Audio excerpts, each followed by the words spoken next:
கட்டுப்பாட்டை இழந்த சொகுசு வாகனம் சாலையோர மரத்தில் மோதி விபத்துக்குள்ளானதில் வாகனம் ஓட்டி சம்பவ இடத்திலேயே உயிரிழந்தார். நேற்று அதிகாலை பயான் லெப்பாஸில் உள்ள துன் டாக்டர் அவாங் சாலையில் இந்த விபத்து நிகழ்ந்ததாக பாலாடயா மாவட்ட காவல்துறை தலைவர் சஜாலி ஆடாம் தெரிவித்தார். இந்த விபத்தில் மோட்டார் சைக்கிள் ஓட்டி படுகாயம் அடைந்ததாகவும் உயிரிழந்த வாகனம் ஓட்டி ஒரு மருத்துவர் என்றும் அடையாளம் காணப்பட்டிருப்பதாக சஜாலி ஆடாம் கூறினார். எதிரில் சென்று கொண்டிருந்த மோட்டார் சைக்கிளை கவனிக்காத வாகனம் ஓட்டி அதை தவிர்க்க முயற்சித்தும் மோட்டார் சைக்கிளை மோதியதுடன் சாலையோரம் இருந்த மரத்தையும் மோதியதாக முதற்கட்ட விசாரணையில் தெரிய வந்துள்ளது. உயிரிழந்தவர் அரசு மருத்துவமனை மருத்துவர் என அடையாளம் காணப்பட்டுள்ளதாகவும் பிரேத பரிசோதனைக்காக மருத்துவரின் உடல் பினாங்கு மருத்துவமனைக்கு கொண்டு செல்லப்பட்டதாகவும் சஜாலி அடாம் கூறினார். குண்டாசாங் ஆற்றுப் பகுதியில் துப்புரவு பணிகளில் ஈடுபட்டு வந்த தொழிலாளி ஒருவர் மீது கனரக வாகனம் விழுந்ததில் சம்பவ இடத்திலேயே தொழிலாளர் உடல் நசுங்கி உயிரிழந்தார். மாலை 4:30 மணியளவில் இச்சம்பவம் தொடர்பாக அவசர அழைப்பை பெற்றதும் மீட்பு படையினருடன் சம்பவ இடத்திற்கு விரைந்ததாக ராணாவ் மாவட்ட மீட்புத்துறை இயக்குநர் ரம்தே ஃப்ரெட் தெரிவித்தார். பல கட்ட போராட்டத்திற்கு பிறகு கனரக வாகனத்தின் அடியில் சிக்கியிருந்த தொழிலாளியின் உடலை சடலமாக மீட்டதாகவும் உயிரிழந்தவர் 41 வயது துப்புரவு தொழிலாளி என அடையாளம் காணப்பட்டிருப்பதாகவும் ரம்தே ஃப்ரெட் கூறினார். சுமார் 2 மணி நேர போராட்டத்திற்கு பிறகு அவரின் சடலம் மீட்கப்பட்டு மேலதிக விசாரணைக்காக காவல்துறையிடம் ஒப்படைக்கப்பட்டதாகவும் இந்த விபத்தில் வேறு தொழிலாளிகள் காயம் அடையவில்லை என்றும் ரம்தே ஃப்ரெட் தெரிவித்தார். கட்டுப்பாட்டை இழந்த பயணிகள் பேருந்து கெசாஸ் நெடுஞ்சாலையின் தடுப்பு கம்பிகளை மோதி விபத்துக்குள்ளானது. செக்ஷன் 17 ஷா ஆலம் பேருந்து நிலையத்தில் இருந்து ஜொகூர் நோக்கி 12 பயணிகளுடன் கிளம்பிய பேருந்து சுபாங்ஜியாவில் நேற்று இரவு 9:30 மணிக்கு விபத்துக்குள்ளானதாகவும் பேருந்தில் இருந்த 12 பயணிகளில் ஒருவருக்கு காயம் ஏற்பட்டதாகவும் ஓட்டுநர் உட்பட மற்றவர்களுக்கு சிராய்ப்பு காயங்கள் ஏற்பட்டதாகவும் சுபாங்ஜியா மாவட்ட காவல்துறை தலைவர் வான் அஸ்லான் வான் மமாட் தெரிவித்தார். நெடுஞ்சாலையில் பேருந்துக்கு முன்னால் சென்று கொண்டிருந்த வாகனம் திடீரென இடதுபுறமாக ஆபத்தான முறையில் திரும்பியதால் வாகனத்தை மோதாமல் தவிர்க்க பேருந்தை திருப்பியதில் கட்டுப்பாட்டை இழந்த பேருந்து சாலையோரம் பாதுகாப்பிற்காக போடப்பட்டிருந்த தடுப்பு கம்பிகளில் மோதி விபத்துக்குள்ளானதாக முதற்கட்ட விசாரணையில் தெரிய வந்துள்ளது. விபத்துக்கு காரணமான சம்பந்தப்பட்ட வாகனத்தை காவல்துறையினர் தேடி வருவதாக வான் அஸ்லான் வான் மமாட் தெரிவித்தார்.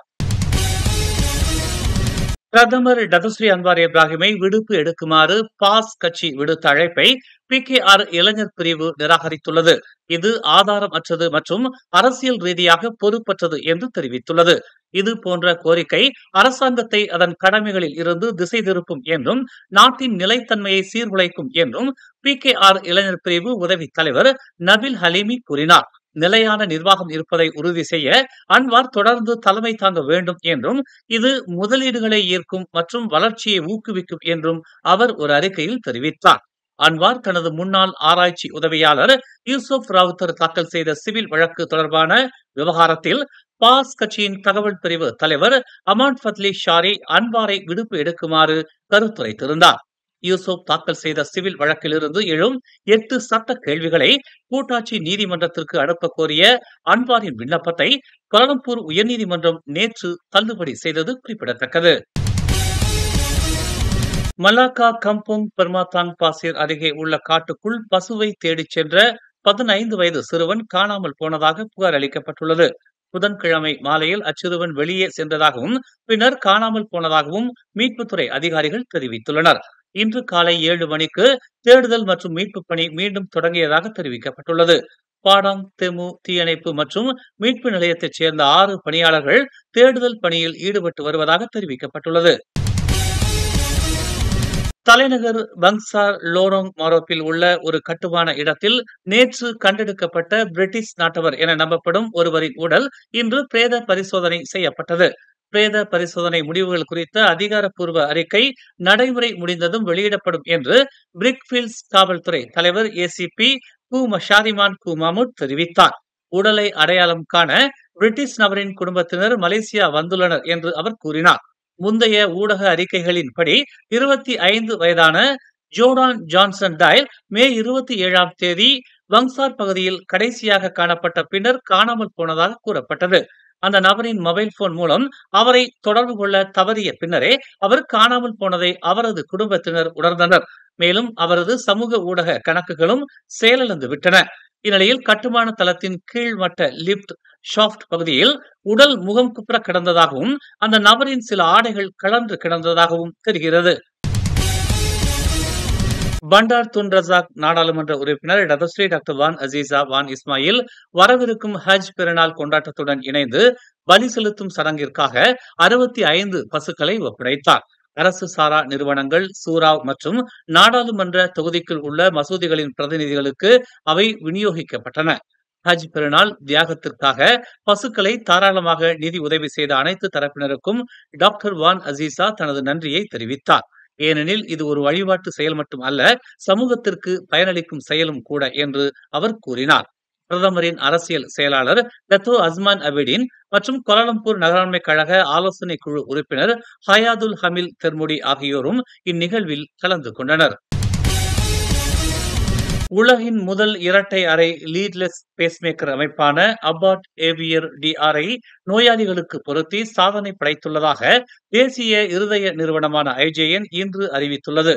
தென்கிழக்கு ஆசியாவில் இந்த நடைமுறையை மேற்கொண்ட முதல் மருத்துவமனை IJN என்பதால் இது ஒரு வரலாற்று சாதனை என்று மூத்த ஆலோசகர் இருதய நோய் நிபுணர் டாக்டர் அஸ்லான் ஹுசேன் தெரிவித்துள்ளார். இந்த பெரிய சாதனை இருதய சிகிச்சையில் புதிய தர நிலைகளை அமைப்பதில் IJN-இன் உறுதிப்பாட்டை பிரதிபலிக்கிறது என்று அவர் கூறினார்.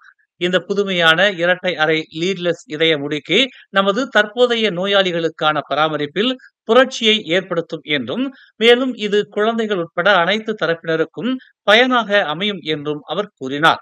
மே 27ஆம் தேதி முதல் செயல்முறை மேற்கொள்ளப்பட்ட நிலையில் 18 நோயாளிகள் புதிய சாதனத்தை பெற்றுள்ளனர் என்றும் அவர் கூறினார்.